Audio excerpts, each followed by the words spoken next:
Salut à tous, alors on va revenir dans une vidéo plutôt réflexion que je préfère un peu plus posée, tu vois. Donc je suis avec ma tablette et je vais reprendre mes articles. La vidéo, comme je t'ai dit, on va faire des vidéos plutôt qui durent 2, 3, 4, 5 minutes. Un peu plus à la cool parce que là j'ai enchaîné. On va parler donc de Volvo qui renonce à son ambition donc de vendre des voitures toutes électriques à 100% en 2030.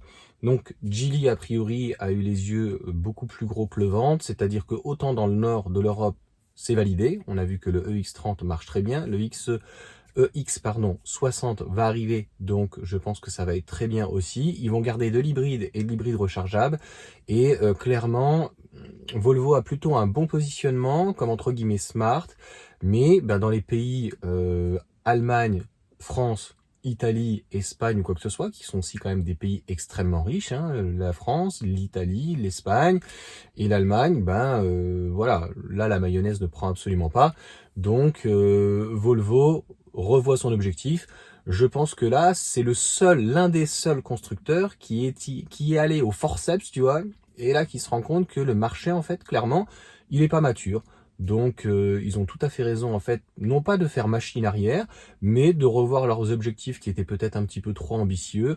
Et 2035, oui, c'est inévitable, mais des transformations sur l'automobile, ça se fait pas en un ou deux ou 3 ans, donc il fallait commencer assez tôt, et malheureusement, on arrivera plutôt en fin de butée. Peut-être que les gens voulaient d'ici 2025, 2028, 2030, qu'il y ait un basculement tout total, mais on voit bien qu'on est à peine finalement, là au mois d'août, on verra à la fin de l'année, on est entre 15 et 20% de vente de voitures électriques. Donc là, ce qui cartonne actuellement, c'est l'hybride.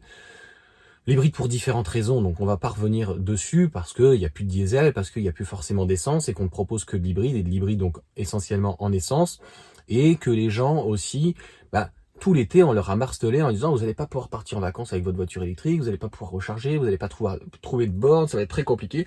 Donc concrètement, prenez limite une hybride, enfin on est d'accord, ils ont poussé les médias, tous les médias, qu'ils soient d'influence plutôt de droite ou de gauche ou d'autres ou quoi que ce soit, ou de Navarre, tout ce que tu veux, ils ont dit prenez de l'hybride. Donc le mouton, si on peut dire, blanc ou noir, en gros, lui, il a foncé donc dans ce sens. Donc ça veut dire que c'est des gens qui vont revenir plutôt dans 3 à 5 ans. Donc le basculement des 50%, je pense, s'il devait se faire, de toute façon, ne se fera pas, à mon avis, avant 2030. 2025-2026, en fait, l'électrique actuellement est boosté cette année et certainement l'année prochaine si il y a le leasing social. Mais encore une fois, c'est pas parce que la mayonnaise ne prend pas, c'est une entièreté. Et on voit que au-delà des prix où l'hybride, même l'essence des fois, est parfois plus cher qu'un véhicule électrique. Quand on voit par exemple le modèle Y, mais même une IC3 ou autre ou quoi que ce soit, hein. Eh bien en gros, la mayonnaise ne prend pas parce que il y a tout un système derrière de croyances pour beaucoup de personnes qu'il va falloir en fait démystifier, et ça va prendre du temps, et encore une fois, tant que les médias ne feront pas d'efforts, ça va être compliqué. Donc voilà, voilà, 2000, a priori, il parle de 2000, peut-être même 40, donc c'est cohérent, j'ai envie de dire. Ce qu'il faut se dire, c'est qu'en Chine, en électrique, je crois, ou hybride rechargeable, parce que je crois qu'ils incorporent l'hybride rechargeable, c'est déjà 50%. Ce qui est d'ailleurs une hérésie, c'est les gens qui ont une hybride rechargeable qui se considèrent pas avoir une voiture électrique, alors que 90% du temps, ils l'utilisent en électrique, voire 95% du temps, qu'ils ont une batterie, qu'ils ont un moteur électrique, mais ils insultent après les gens électromobilistes qui sont limite des voitures rapides.